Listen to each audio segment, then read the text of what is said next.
So I am now going to bring everybody back on. And when I say I'm not. We've got an amazing group of people who are making all of this happen behind the scenes. I'm just sitting here talking, which that's what I do. Thank you so much. We've got Amin, Dana, Andrea, Karina, and Jasmine. Thank you so much for your incredible presentations and for talking so eloquently about your different topics. And I'm thrilled that you're back, and we've got some questions. And, the one that I'm actually going to start with, there really were just so many, but there was one in particular that I wanted to start with. And it was a question about, I think this was during your talk, Karina, and this is an interesting perspective and important discussion regarding the stigma and shame we face when others see our blood glucose numbers. There is the question up there. And I think this is a really interesting one that I wanted to touch on, is about, we have all this great information at our hands, and I think that hopefully we're working really, really hard to understand that data is just information for us to act. But sometimes then there's the other people and what they think. So it might be, other people might be health professionals. It could be family if we share information. And I'm curious to know how we deal with that. So quite unfairly, but just because I just looked at you right then, Andrea, I'm going to jump to you about that and ask if this is something that you actually have considered and it's been an issue that you have thought about. I'm sorry, I had a bit of a technical issue and I didn't hear the question. It jumped, my sound jumped for just a minute there. The question was around, the point was around sharing when other people judge your glucose data. So, I said that we hope that we're starting to understand that data is just an information point that we can then do something with.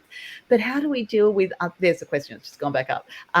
What about when others see it and we perhaps face some stigma and shame if others see it and then comment perhaps negatively about our data?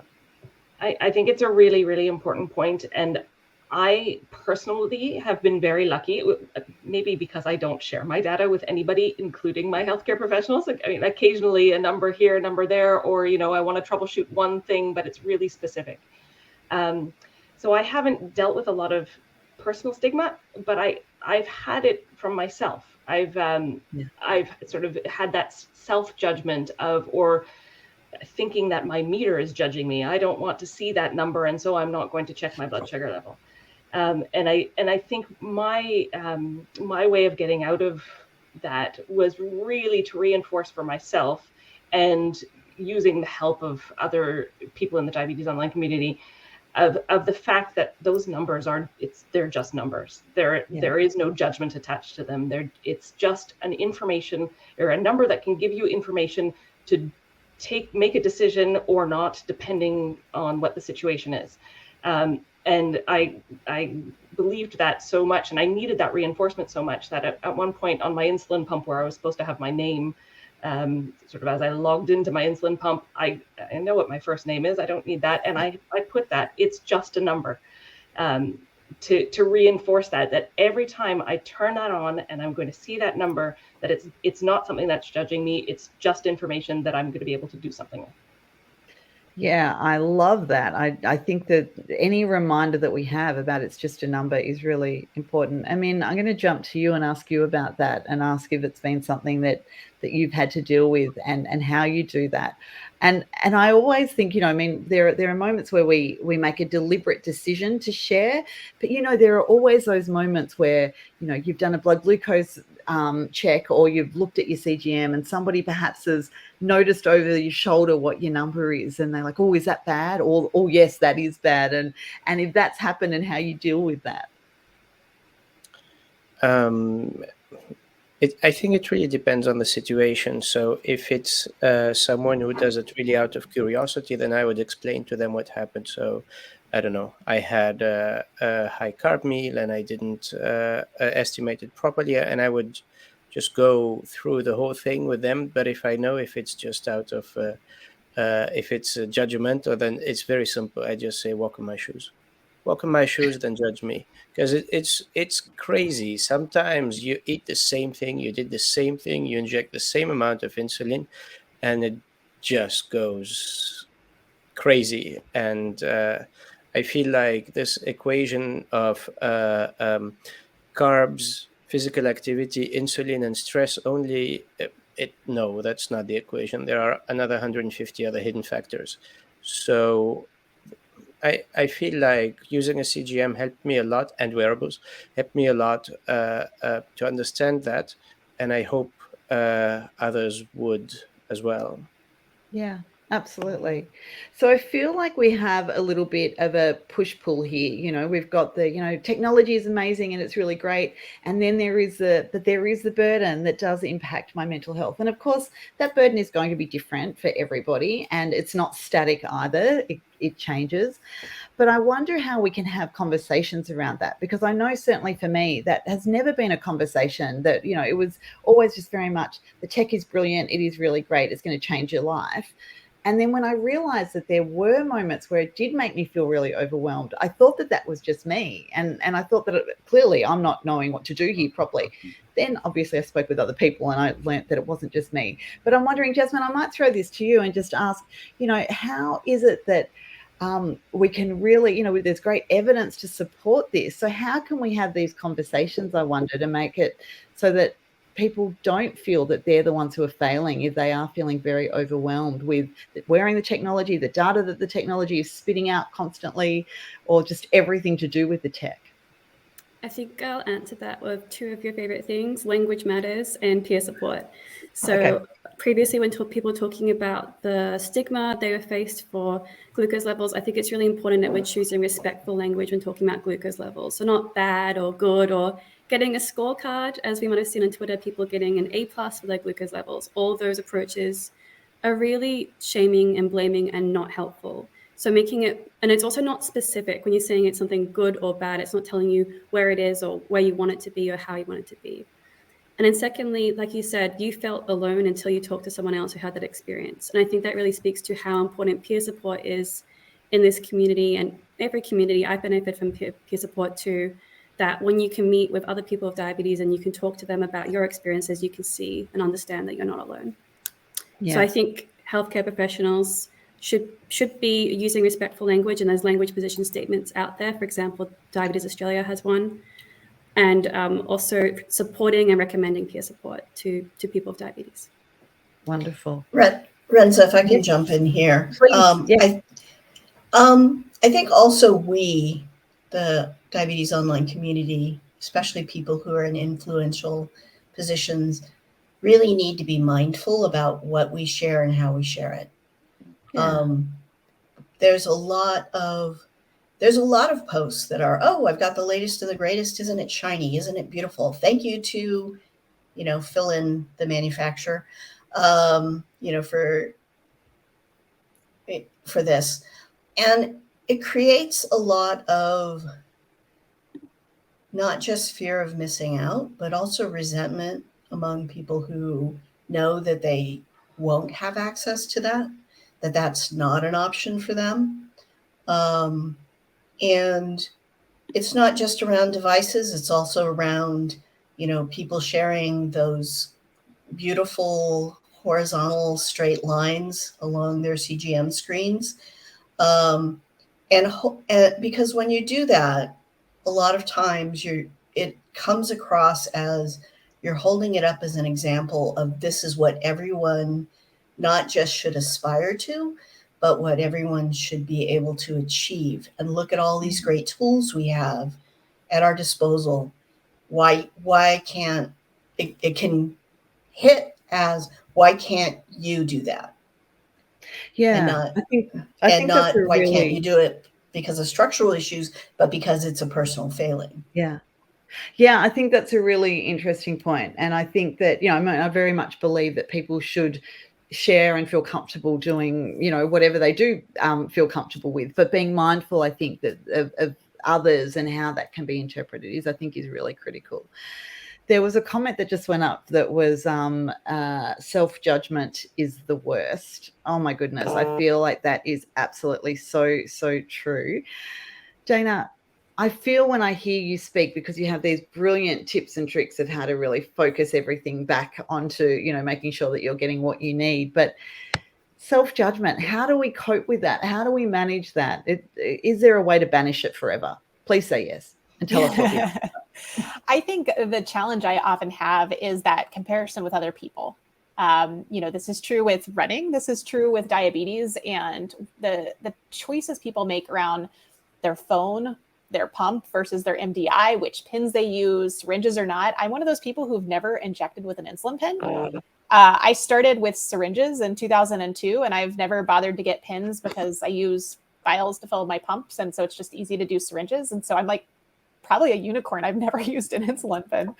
So I look at that and I'm like, people are judging me as being like this really weird person. And it's just like, it's a convenience thing. My situation was, it was just convenient for me. Syringes are more convenient than dealing with pen refills and keeping that prescription up to date. So I think like there's the self-judgment, but also kind of like projecting what we think other people are thinking on us. So I absolutely do not have answers for everybody, but the way I try to deal with this is to think about what's important to me right now. And in the moment or today and next week, that could be different than in a month or 5 years forward or 5 years back, and recognizing that's going to change and trying to give myself the grace to go with the flow. And so there are absolutely days where I'm like, diabetes is not my priority.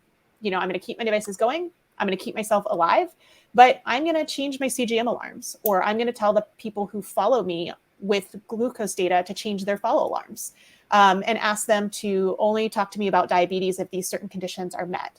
And the other thing that I found really helpful, kind of related back to this discussion of people looking at your data, is sometimes I just need to vent and be like, I don't feel good because all this stuff happened and I cannot change the past. I know what to do differently going forward. I'm just venting. And distinguishing that from when you're asking other people for help. And you can be like, hey, I just want to vent. So please don't start giving me suggestions about how I could have done things differently an hour ago. That doesn't really change anything. But there's other times where I'm like, I'm stuck and I'm not seeing the pattern. Other eyes would be helpful. Can you walk this through with me and discuss this with me? So sometimes with your loved ones or the people around you, that can be really helpful to help take a step back. So you're not so like deep in your own data and your own experience, and you can have somebody to maybe brainstorm with you, and it often becomes a non-judgmental thing, and it becomes very, very constructive. So I found for me sometimes that is beneficial, not always, but in those dialogues with people, I try to distinguish between I'm venting and complaining, or I do want to have a constructive discussion. Like, can we step back and have that together in a non-judgmental, shaming way? And that's been really helpful for me. Yeah. Dana, I'm going to keep you there because we've got a question specifically for you. I mean, jump in first, though. Really quickly. So something Dana said, and also something Corina said so beautifully about the confidence. And also it's probably related to the self-judgment commentary as well. So I feel like you have a couple of years, and then you're just, the first few years with diabetes, you're just lost. It's chaos. It's lost. You're lost, or maybe it's the other way around. The first couple of years, you still have I don't know, things are still under control, and then they're a bit chaotic, and then there is a point when you, or I hope everyone reaches that, but there's a point for me where I felt the confidence of sometimes pushing back, also in conversations with my HCP, pushing back with other peers, or just walking away. And that confidence is extremely important. I don't know when it exactly happened, but I know exactly what helped me gain this confidence, and it's definitely peer support. So the first time I attended a group of diabetes community in Berlin almost 7 years ago, they all got their pens out and injected in public, and they got their test strips out and measured their blood glucose in public. And I go, whoa, you guys do this in public? You don't go to the bathroom? So that was one moment. And then there's the moment when Steffi told me to just leave the doctor I was going to and just change the doctor. And I go, of course, I can do that. And so, yes, the confidence thing is extremely important. Exactly what Dana, Corina, and everyone else said. Yeah, and I feel like that's not something that is taught as part of diabetes education necessarily. That's something, though, that is taught not, as a teaching. It just sort of happens when you're here listening and working with other people, and how lucky we are that we have friends like Steffi who can be lovely and bolshy and make sure that we understand that. But I'm going to jump back to you, Dana. We had a question that was directed to you, but then I am going to ask probably everybody else or a few other people. So with technology progressing, the data we have now is increasing exponentially. How do we as individuals traverse through so much data point without getting overwhelmed? And I know you've sort of touched on that, you know, bringing things into what's important to us. But do you how do you talk about this? Because I know that this is something that people are talking about all the time, and I'm curious to know how you and the beautiful way that you simplify things, how you would address this. So one of the things I did early on was create a really simple web page that did time and range on a 24-hour rolling basis, 7 days, and 30 days. Because I wanted to juxtapose that against the 3-month A1C that I felt like I was being benchmarked against. And it was really, really helpful because I could see how one day absolutely did not tank my 30-day number, let alone my 90-day. And it really helped me separate one day or one moment or like a bad patch with a bad site and sensor and a couple of hours where things were just rubbish, you know, and did I wait an hour before I went to change my pump site? Like right now I have a really jumpy sensor. I'm going to change it after this, but I waited until this was over. So I had data during this, and that's not going to tank my A1C, my time and range, anything else. And so being able to find those viewpoints into your data, you know, is it an auto tune report? Is it looking at time and range at a certain time scale that is helpful to you? You know, could be not looking at diabetes data for a while and focusing on tracking things that, how did I feel today? You know, I'm here, I'm present, I ticked on a sticky note. You know, that's what's meaningful for me. So I think, again, no perfect answer, but I think we don't have to look at every single raw data point. We can look at aggregates. We can look at different slices of data, different time points, and also absolutely non-diabetes metrics can be as meaningful as the blood sugar data points. So that's kind of the way I think about it. And I'd be curious how everybody else deals with this as well. Yeah, I love that. Andrew, have you got anything to add? I know that I love that, you know, other metrics. When I sleep well, it's a good day. It's starting well. Yeah. Andrea, what have you got there to contribute? I probably have kept some old habits from when the technology was not quite so advanced, in that I very quickly, after diagnosis, stopped writing down in a logbook all of my blood sugar data points. But I would do it for myself from time to time. Things seem to be getting a little bit wonky. For the next week, I'm going to write stuff down, and then I'm going to have something to be able to analyze and make some decisions on.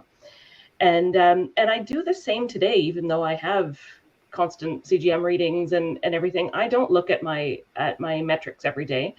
And just an example from a couple of weeks ago when I was not doing well, it's kind of in life in general, sort of on the edge of burnout and all sorts of things. And I knew that, you know, diabetes was following the rest of it. I wasn't paying attention. It was doing what it was doing. So I did open up my reports and looked at my AGP graph and looked at my time and range and stuff like that. And it goes back to what Dana was saying as well, that, okay, it allowed me first to see that it wasn't as bad as I felt it was. So my own how I was feeling in that moment was also influencing how I thought my diabetes was doing. But also it put it into perspective of what was going on in the last week, the last month, the last 3 months. Yeah. And that was really helpful. So I've kind of kept that I don't need to be focused on it all the time. But there are times when I do need to focus on it, and that's when I choose to do it and make decisions or not based on whatever situation it is. And I wonder if there's small other tricks. They're not super common, but you hear about people putting their phones into grayscale, black and white, to remove the colors of the app icons. Try that with your diabetes software, your reports. Like if the green, yellow, red, or whatever color combination they're using, like give you bad vibes and it makes you like feel icky to look at it, try turning the color off, try printing it out in black and white. See if that makes a difference. Maybe it won't, but sometimes little design things like that, like they're just not working for me in my mindset right now. And so small changes like that, I don't know that they would help a lot of people, but it might be something to try. If you can't necessarily design your own data view, then try modifying the one that you have, or think about, is there other ways to get that data? That's an incredible tip. I wish, and that's one of the things I wish, that we could customize everything to be, you know, the way Make that we everything want purple. to. You know, yeah, have it all. I'd have it pink stripes. Now, here's a comment that I love, and I want to sort of unpack this a little bit. But lots of comments talking about how we do need to zoom out and not just focus on too much of the detail. I think a bit of a disconnect is necessary for mental health. Thank you so much for this comment. And I'm going to say that that's a disconnect, just not only necessarily from our diabetes data. If we're feeling a little bit overwhelmed from, you know, if I think the diabetes community is incredible and peer support is amazing, but if, you know, you are seeing things there that are making you sort of feel a little bit anxious, maybe don't log onto Twitter quite so much or whatever it is that you're using. But Karina, I wanted to ask you about this, you know, disconnecting for mental health, you know, whatever that disconnect might be. It might be, you know, stepping away from discussing diabetes with others or whatever it might be. How do you feel about that? I think that is very important to do. And I think people are afraid to do it, partially because of what Dana was talking about. We're not shown, and we often don't realize, that no single number is going to kill us, or kill our numbers. And I'm older than all of you, so I'll pull the grandma card and say, you know, as you get older, you get some perspective about what was like big and bright and in your face when you're in your 20s. By the time you get to 50 or 60, do you even remember it? And so, yeah, step away, focus on something else, enjoy some other aspect of life for a while, and then come back to it. Yeah. I love this comment. I mean, I'm coming to you in just a sec because I can see that you've got something to say, but how much is quality of life suffering to obtain the ideal A1C or time in range, whatever it is? I've told my endo that I'm okay with a 6.7 or 7 for my mental health. And yay for you knowing what it is that is going to make you feel comfortable and confident and being able to have that conversation with your endo. And Min, tell us what you're thinking. Yes, so really briefly about the topic of disconnecting, I raved about how much I loved having a CGM, but there's also the other side of it. So the CGM I'm using now, I use the app for it. So if I need to use it, it has to be there all the time. That includes going on walks, going to bed. I used to leave my phone in another room before going to bed until I got the CGM app on it. And now I cannot leave my phone behind anywhere. And that's a real problem. That's a real problem for me. So I don't know. I hope they can change that.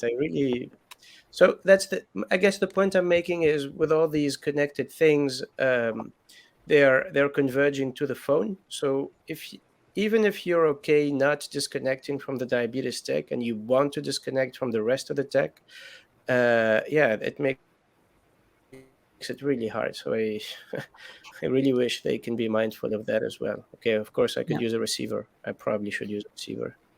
Well, I would say, you know, having a phone nearby and letting it capture the data is one thing. Actually looking at the phone or paying attention to it is another. I mean, that's another way to think about separating it. It doesn't, you know, I'm not advocating in any way, you know, pull your CGM off and your pump off and go running naked in nature.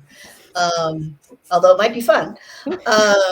But there are ways to still be using these things where it's not top of mind. It's not in your face. You're not constantly paying attention to it. This is absolutely one thing. You're very wise, Karina. I couldn't do that. The phone is there. I'm going to scroll. Dana? I would love to see the manufacturers of commercial devices recognize that there are times when we will need to change or mitigate. And maybe this is part regulatory, part manufacturers recognizing the ability to change when we need certain types of alarms. I think this comes back to the points you were making. I think it was Andrea early on about like the devices becoming audible and telling other people that you have diabetes in different situations, or there's just times for your mental health where it's just not good.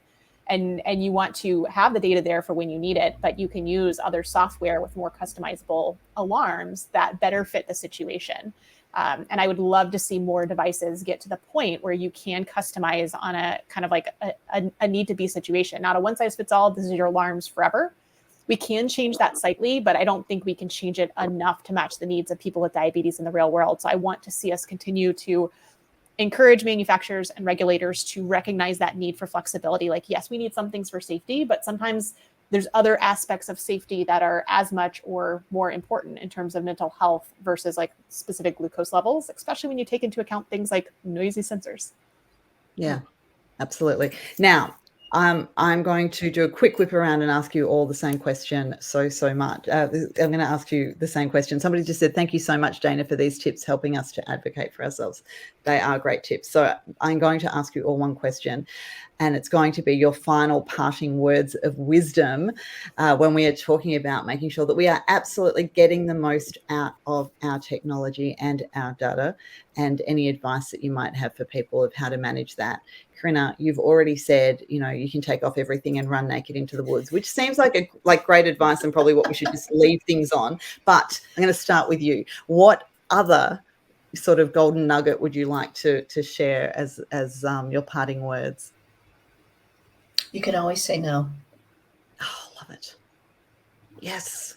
You have a choice, and the choice doesn't have to be yes. It can be no, or it can be not right now, or it can be later, or maybe a little bit, or I'm going to dive deep. Amazing. Thank you so much. That's awesome. Jasmine. I really liked Christy's comment before about talking about the timing range that she felt was A1C or timing range what she felt was best for her mental health. And so I think my golden nugget of wisdom has been stolen from someone else.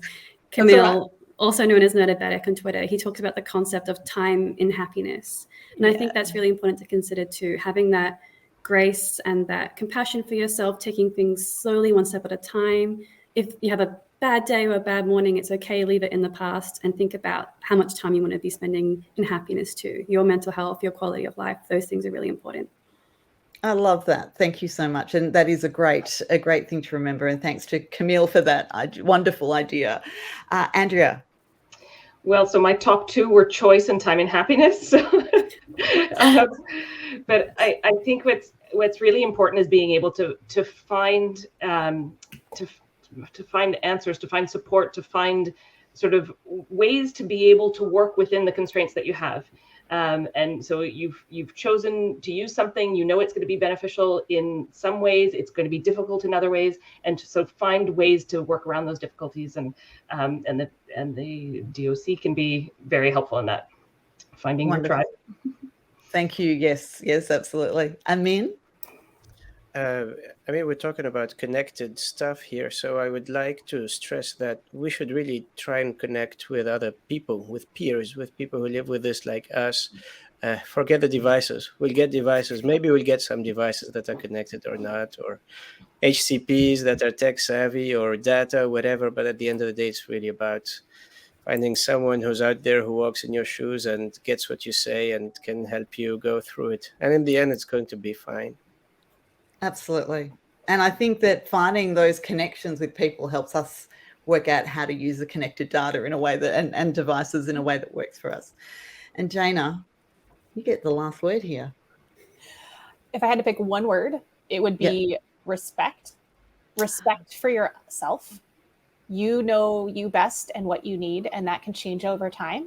And those choices can change. And we should celebrate the fact that we do have more choices now in terms of technology, the ability to switch on and off things. And so a choice you make now is not the choice you make forever, right? You can choose to disconnect for a day, for a week, to run in the field, to not run in the field, or to really to do what Andrea did and come back and say, for a week, I'm going to focus. Like, we have those choices, but I would say respect yourself first and foremost. And of course, respect our peers. And recognize that what works for us doesn't necessarily work for everybody else, and that's absolutely okay. But start with that respect for yourself, and you're doing a great job. Wonderful. Such amazing words of wisdom from everybody. I get to now wrap up and say thank you so much to the 5 of you for being just so generous with your time and with your advice and sharing so much. Thank you. I, of course, learnt a heap. Thank you to everybody who's watching and who shared comments and asked questions and engaged. And I love the conversations that are going on when dedoc has these sorts of community events. You know, this is peer support. This is a great opportunity to connect with other people with diabetes, and that's always just something that is so valuable. A huge thank you also to our sponsor, to Lily, for helping us to bring this to you.